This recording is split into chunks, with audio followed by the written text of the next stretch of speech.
Student સુપ્રભાત. ધોરણ 2 માં નીતિ શીખવાનું મોરલ વેલ્યુમાં આજે થોડા પ્રશ્ન જવાબ જે તમને મેં ગણિતમાં કરાવ્યા છે અને પાછા આમાં પણ રિપીટ કરાવું છું એટલે તમારું 2 વાર લર્ન થાય તો તમને આ વસ્તુ યાદ રહે અને આ વસ્તુ સામાન્ય જ્ઞાનમાં પણ આપણે કામ આવે એના માટે કરીને જ મેં આ પાછું લીધું છે. તો મેં આ થોડા પ્રશ્ન જવાબ લખ્યા છે અને પહેલા મેં તમને વિક્રમ સંવતને ઈસવીસન પ્રમાણેના મહિના અને વાર શીખવાડ્યા હતા. તો હવે તમે થોડા તો મોટે થઈ જ ગયા હશે પણ ન થયું હોય ને તો સાથે સાથે કરતા રહેજો તો જ આવડશે. તો પહેલો પ્રશ્ન છે કે એક અઠવાડિયાના વાર કેટલા? તો કેટલા વાર છે આપણા? તો કે 7. આપણે સોમથી કરી અને રવિ સુધી ગણીએ તો 7 વાર થાય. તો આપણા અઠવાડિયાના વાર કેટલા? તો આ વસ્તુ તો આપણે આવડવી જ જોઈએ કે આપણે હવે બીજા ધોરણમાં પહોંચી ગયા છીએ આ વસ્તુ આપણે આવડે. પછી બીજો પ્રશ્ન છે કે એક વર્ષના મહિના કેટલા? તો કે 12.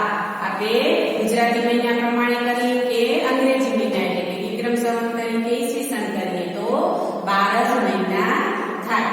શિયાળામાં કયા 4 માસ આવે છે? તો શિયાળામાં આવે કારતક, માગસર, પોષ અને મહા. આ મહિના જ્યારે હોય ને ત્યારે ઠંડીની સિઝન હોય એટલે આપણે શું કહીએ? શિયાળાની ઋતુ.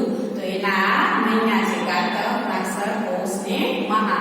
એવી રીતે ઉનાળાના 4 મહિના તો કયા આવે? તો કે ફાગણ, ચૈત્ર, વૈશાખ અને જેઠ. આ મહિનામાં ખૂબ જ ગરમી પડે. ફાગણ મહિનામાં ચાલુ થાય ત્યારે થોડીક હોય પણ ચૈત્ર અને વૈશાખમાં તો અતિશય હોય જ્યારે આપણે લગભગ વેકેશન હોય છે આપણી પરીક્ષાઓ પછી આપણે ઉનાળાનું વેકેશન ઘરે હોય એટલી ખબર પડે નહીં પણ આ મહિનાઓમાં ખૂબ જ ગરમી પડે એટલે એ 4 મહિના ઉનાળાના છે. પછી આવે છે ચોમાસાના કયા 4 મહિના હોય છે? તો અષાઢ, શ્રાવણ, ભાદરવો અને આસો.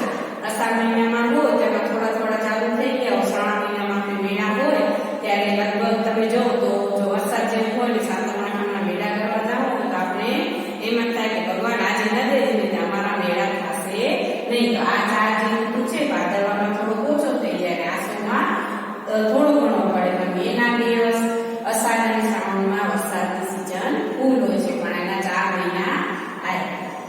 પછી જે વરસાદ કઈ ઋતુમાં પડે છે?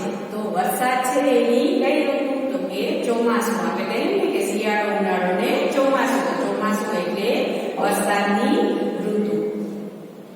ઓગસ્ટ મહિનાના દિવસ કેટલા?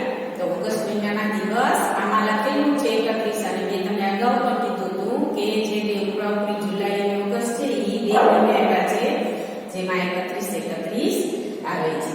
પછી છે ઈસવીસન મુજબ વિક્રમ સંવત મુજબ આ કયો મહિનો ચાલુ છે? તો અત્યારે જો ગુજરાતી મહિનો આપણે ગણીએ તો માગસર અને અંગ્રેજી મહિનો ગણીએ તો ડિસેમ્બર. એટલે ઈસવીસન ને વિક્રમ સંવત પ્રમાણેના મહિના આપણે કોઈ પૂછે તો આપણે આવડવા જોઈએ. તો આટલા પ્રશ્ન જવાબ છે એવી રીતે બીજા પણ તમે કાઢી અને વિચારી એકબીજાના ફ્રેન્ડ તમે હો આજુબાજુમાં રહેતા હો તો આવી વસ્તુથી રમત કરી અને રમતમાં પણ લઈ અને શીખી શકો છો.